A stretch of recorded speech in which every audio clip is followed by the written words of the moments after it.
Hi lovelies, welcome back to my channel. If you're seeing my channel for the first time, you're welcome. This is Jenny's Crowns Empire. So in today's video, I'm going to show you how to draft this shirt pattern and sleeve pattern. If it's something you're interested in, then keep watching.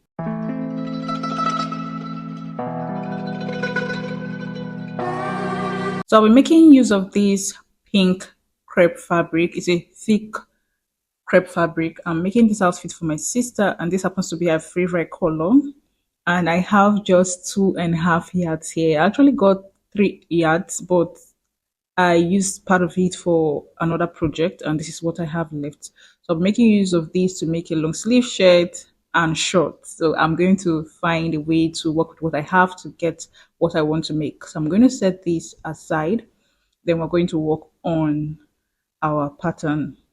These are the measurements I'll be using for this shirt, and I'll be adding 1 inch allowance for ease. So let's start drafting.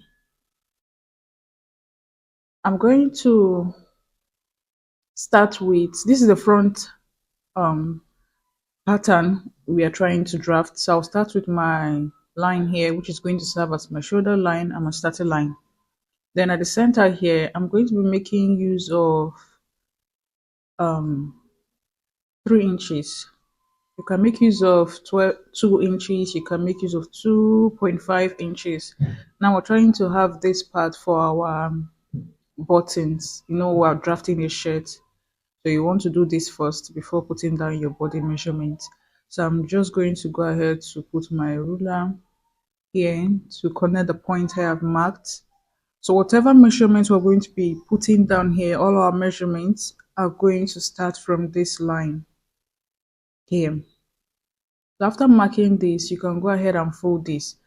Now you can just go ahead and draft this directly on your main fabric. The reason why I did this on a pattern paper is because I'm going to be making more shirts using the same measurement. So I'm going to fold this in on that line here. So if you mark 2.5 inch, make sure you're folding on that 2.5 inch. If you mark 2 inches, make sure you're folding on the 2 inches. If you're like me, who use 3 inches, make sure you fold on the 3 inches. Okay. So now I just hope that by the time I'm done with this outfit, that my sister gets the outfit, because actually a gift. She doesn't know I'm making this outfit for her. I hope it gets to her first before she sees this video. So I'm just going to extend this line here. And after doing that, I'm going to go ahead to put down my measurement, right? So divide whatever you're going to use here, make sure you divide it the way it should be. So just pay attention. So I'm marking 0.5 inch from the center front here. Now from this center front here is where we're going to be taking our measurement, not from the fold. Hope you understand what I'm saying. Not from the fold. So I'm just going to mark 0.5 inch from the top down to the length of my pattern paper. So if you're making use of a fabric, do this all the way down. So I'll be putting down my measurement here. I'll just go ahead and divide my shoulder measurement starting from this line here. Let me extend it. I almost made a mistake here. Extend it here. So I'll put down my shoulder measurement here, divided by 2, and added ½ inch here. So I'll be adding all my sewing allowance to this pattern. So when I'm transferring it on my fabric, I won't be adding any other allowance. So I'll mark my bust point here, which is 10, then the waistline, which is 16, then the full length of this shirt is 26. So you can go ahead and put your folding allowance. You can use 1 inch or 1.5. So I'm just going to go ahead to repeat the same thing on this other side. My bust point, my waistline, the full length of this shirt, and the folding allowance.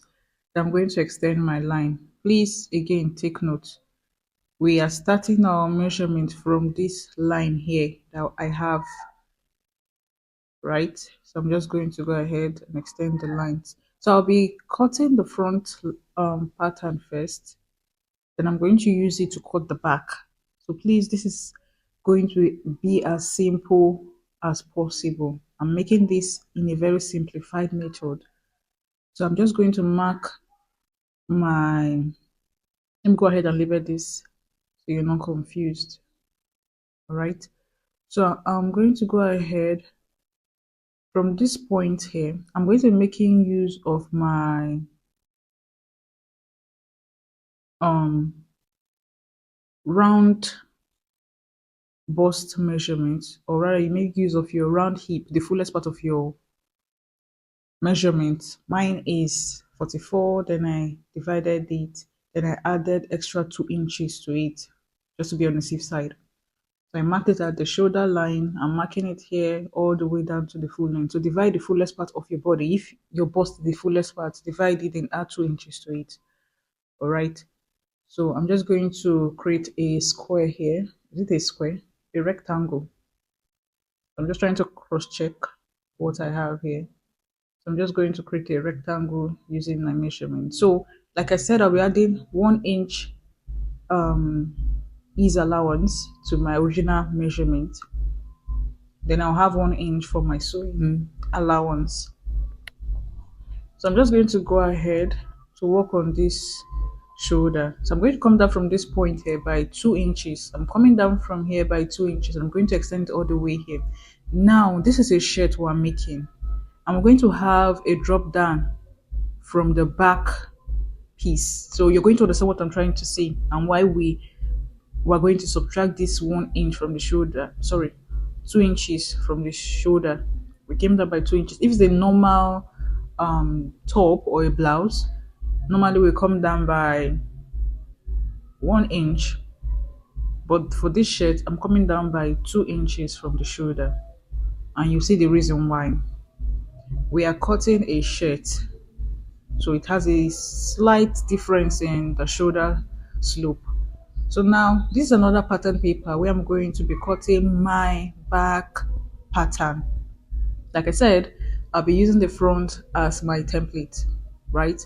So now you know this line here, this one at the center front here, you're going to place your back pattern paper to be directly under it. Please, your back pattern should not start from the fold, but from this line I have here at the center front. So I'm just using my scissors to have everything in place. So I'm going to go up here by 3.5 inches. You can do 4, you can do 3.5. I'm making use of 3.5 inches. So I'm going to mark this all the way to that top like this, 3.5 inches. So I'm going to connect with my ruler like this. So I'm just going to trace every other thing that I have on the front on the back as well like this. So you can see the difference of our front pattern from our back pattern. So make sure everything is in order. I'm going to extend the line. So what I'll be doing now is to cut this. Please take note, we have not added our round measurement yet. So whatever you see me doing here, if you're cutting directly on your fabric, please go ahead and do the same. So I'll cut exactly what I have here. Just watch my scissors. So I'm just going to cut all the way to the top part. Also know that, or remember that the pattern paper we have under is for our back pattern. So the next thing I'm going to do now is to put down our neckline. So I'll be making use of, take note of where my tape is. I'll be making use of neck width of 2.5 inches and neck depth of 3 inches. You can do 2.5, 2.5. If you're working on a plus size, you can decide to make it 3 inches by 3 inches for this shirt. So by the time you're done, you'll have what you need. So after doing that, I'm going to come down from this point by half an inch, like this, half an inch. Remember when I explained earlier, I said we're going to have a drop down from the back. So I'm going to connect this with my ruler like this, a straight line. After doing this, I'm going to place the back piece in a way it's going to touch the front line, that line I just marked. Please always note that when cutting a shirt, your back piece must always be longer than your front piece in terms of length, and your front piece will always be longer than your back piece in terms of size, that is the width. So I'm just holding this to touch the line I created. Please, if you're doing this on your pattern or your fabric, go ahead and iron. I'm going to go ahead to divide my my shoulder measurement by 2, then I'll mark it and add half an inch there. So whatever I have, I'm going to replace it here. Now, when putting down your shoulder measurement, by after dividing it here, this place where my tape is, just put the exact measurement. Don't add any sewing allowance, because if you do here, it's going to be longer than this. You can see I have 9 inch here and I have 9.5 on at the top, and you can see that it tallies. But if I put the same thing I have on the shoulder exactly here, you can see it doesn't. I don't know if you understand. So I divided my round bust measurement by 6, then added 1.5 inch. Then I'm going to extend this just to get my armhole depth. Now let me repeat myself again. Okay, so I'm going to get the midpoint of my shoulder here. Over time, I've discovered that if I get the midpoint like this, I will have the curve a bit too higher than I needed it to be. So what do? I leave this part up, then place my tape starting from this point here. Then I measure it, whatever I have, I get the midpoint. Then I'll also go in by 0.5 inch at that point to get our curve there. So I'll put my round bust measurement divided by 4. Then I added half inch, 1 inch to my bust measurement. Remember I said I was going to add 1 inch to my measurement for ease. So I'm going in here by 0.5 inch. Then I'm going to use my curve to connect it. I don't know if I was too fast explaining the shoulder part. So for the shoulder, I'm just going to go ahead to put in my other measurement. I'm dividing the rest of my measurement by 4, then adding whatever I have. I'll be using 1 inch for my sewing allowance. Now I'm back to the shoulder. I think there's a need to explain again. So you divide your shoulder measurement. You see that part we have that is folded at the top. We divide it by 2, then add half inch. Then when you're coming towards the center where we have our armhole depth, just measure exactly what you have after dividing your shoulder measurement by 2. Do not add extra half there, because if you do, it's going to be more than what you have at the shoulder. If you check, the shoulder is a bit slanted. That is why when we put our half inch for sewing allowance, it tallies when we put exactly our shoulder measurement divided by 2. So on the side here, I came up by 2 inches. You can do 1.5 if you want. Then I connected it here. So I'm just going to blend this in a way that this front part here, so I had to correct that immediately as when I noticed the error there. So I'm going to connect this like this. Then I will add my sewing allowance here.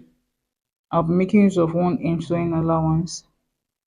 So I used 1.5 before, but along the line I decided to reduce it to 1 inch. You can do 1.5. I did not want the fold at the hemline to be bold. So I'm just going to use my ruler on my curve to connect that part the way you see me doing. So please, if you have any question, just let me know, so I will do justice to it by answering it. So this is just the easiest way to go about drafting. This is my front pattern. So I'll be cutting this, and please take notes. So I'll be cutting this part together, the front and the back piece together. Please make sure that everything is the way they should be before cutting, because if you cut it, no turning back. So you want to avoid that. So I kept adjusting this when I discovered it was moving. So now the armhole, take note please. The armhole for the back and the front are not the same. So first of all, I'm going to work on the back armhole. So I'll cut together like this. take note, I'm cutting on the straight part, not the curve part. So now the back pattern should not have the curve at the armhole, okay, for this shirt we're making. So after doing that, it's now time to cut the front armhole. So I'm going to cut the curve that I have there, like you can see me doing, just cut. And there you have it. So I'll cut this part too, and there you have it. So this is what I have. So I added 1 inch for my sewing allowance. So I'll be weaving this cloth and also I'll be sewing too. So I'm just going to cut, following the shape I have there. Okay. Now this is what I have. So I noticed that there was some adjustments needed at this hemline. So I went ahead to trim off the excess. The next one I'm going to do here is to work on the neckline for the back. For my front pattern, the neck width, for the neck width I marked 2.5 inches. I'm going to repeat the same thing for the back. Then I'm just going to connect it. Make sure you arrange your fabric or your pattern paper well. Okay. So I'm just going to go ahead and trim it like this. Then at this point here, I'm going to come down by 1 inch just to avoid that part from being sharp. And I'm going to cut it with a curve like this. So you should have this. Okay. So these are my front pattern and back pattern. So I'm just going to go ahead to label the back pattern. For this back pattern, we're going to be working with a yoke. Now you can choose to cut another piece here for your back yoke, or you're going to do what I did here. So I marked 8 inches from the neckline here like this. I'll connect it like this. Now I'll come up by 0.5 inch here like this. So if I check what I have left is 7.5 inch. So I'm going to be folding or joining 0.5 inch when I'm joining the piece together. So you can choose to cut your fabric the way I did on my pattern paper, or you can just cut a separate yoke and place it on top. So if you got value from this video, please give me a like, share, leave a comment for me, subscribe, click on the notification bell so you get notified when I upload new videos. So I'll go ahead and transfer my pattern on my fabric. No need to add extra allowances because I already did that when drafting. So please do not forget to give me a like, also subscribe as well. In my next video, I'll be showing you how to sew this shirt. I was also showing you how to go about fixing up the sleeve. Okay, for the back yoke I'll be cutting 2 pieces. So thank you for watching. Do not forget to subscribe. Until next time, bye.